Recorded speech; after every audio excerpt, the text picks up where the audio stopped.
Hello, everyone. Welcome back to our reflections on the book of James.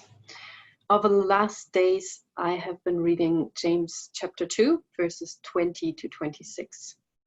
If you did the same, you will have noticed that James is relating to some stories in the Old Testament. So I've spent an evening reading through those chapters as well. And if you have the time, I really encourage you to read the stories of Abraham and Rahab, which you can find in Genesis 15 and 22, and then the story of Rahab in Joshua 2.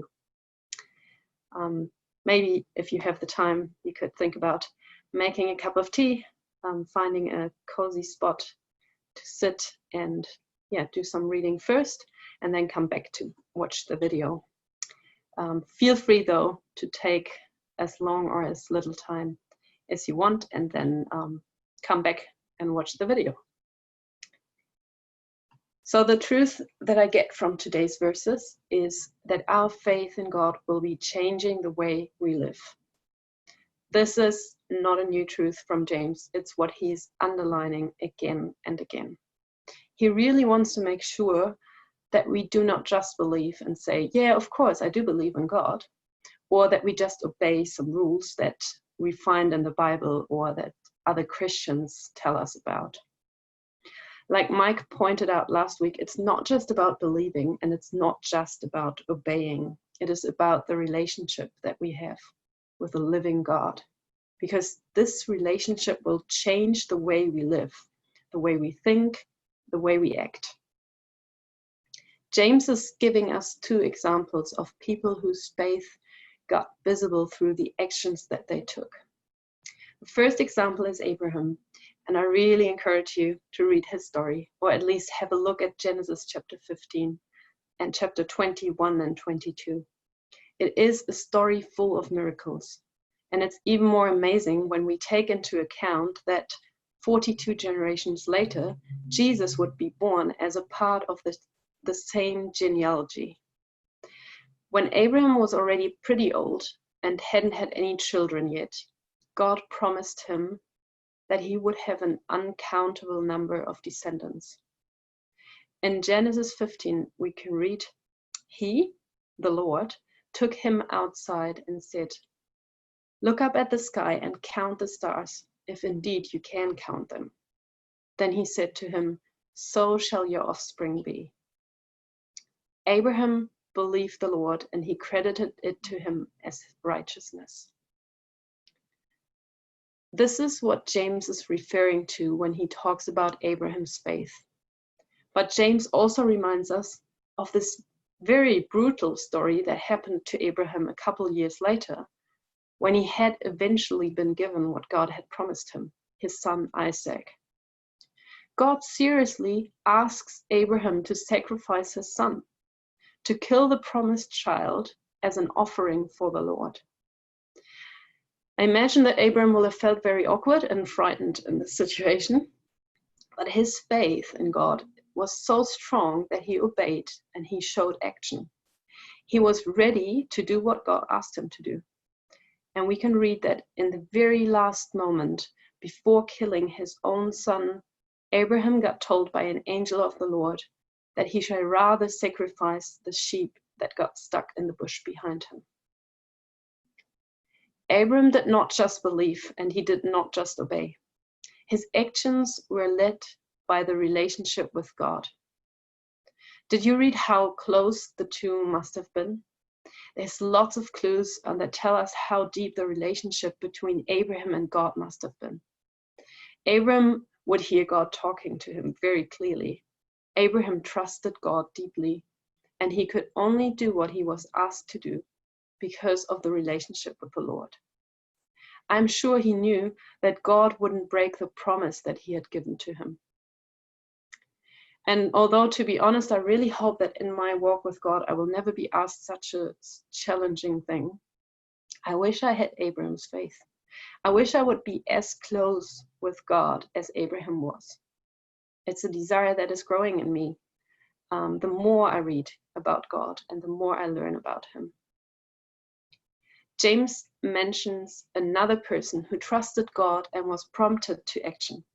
That's Rahab, a prostitute who lived in Jericho by the time the people of Israel were about to inherit the land that God had promised them. We don't know a lot about Rahab, but we learn that she hears about God's plan for the people of Israel, and she thinks that this must be a good thing. And therefore, she decides to help the spies when they come to explore Jericho. Her faith and trust lead her to the action that she takes.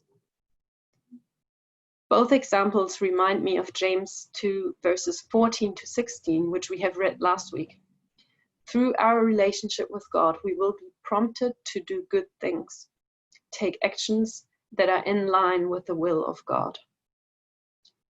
We have to be careful, though, not to get this wrong. Doing good things will not save us. James can be misunderstood so easily here. But we have to remember that he is talking to believers. He's talking to people who have already known God and have committed their lives to him. James is warning these people not to get tired when it comes to the actions that their faith should show. He challenges the readers to ask themselves, is my faith still alive? What are the actions I take in daily life that are driven by the relationship with God?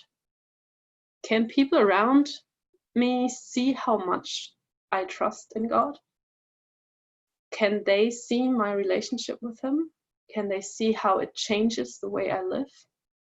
If not, could it possibly be that my faith is dead and it needs a revival? That's what James is asking us. And he's really challenging me, I have to say. If the truth is that my relationship with God will change the way I live, I'm reminded that what I really want to work on is the relationship. Like I said, I really want to have this faith that Abraham had. And a lot of times it seems like I'm very far away from that. While reading the verses in James last week, I felt though that God prompted me to look up some online courses about prayer. I ended up buying a book about prayer and practical ways to renew my prayer life. And so far, it's been really interesting to read it, but not just that. It's already changed the way I talk to God during a day. I find it really exciting to renew and to strengthen my relationship with Jesus. Because to be honest, I really love adventures. And I know that the more I give God the chance to talk to me and prompt me to do things, the more adventurous my daily life will be. The last time I did this video, I recommended a song that you could listen to. Now today I thought I want to recommend a book to everyone who enjoys reading. It's called Irresistible Revolution by Shane Claiborne. This book has challenged me years ago, and it still does when I'm reminded of the way the author is describing how his relationship with God leads to very radical actions of charity. We'll put the title in the comment under this video. If you're not a big fan of reading, I still encourage you to look into the next verses of James that Mike will be reflecting on next week. It's James chapter 3, verses 1 to 6. Not many of you should become teachers, my fellow believers, because you know that we who teach will be judged more strictly. We all stumble in many ways. Anyone who is never at fault in what they say is perfect, able to keep their whole body in check. When we put bits into the mouth of horses to make them obey us, we can turn the whole animal. Or take ships as an example. Although they are so large and are driven by strong winds, they are steered by a very small rudder wherever the pilot wants to go. Likewise, the tongue is a small part of the body, but it makes great boasts. Consider what a great forest is set on fire by a small spark. The tongue also is a fire, a world of evil among the parts of the body.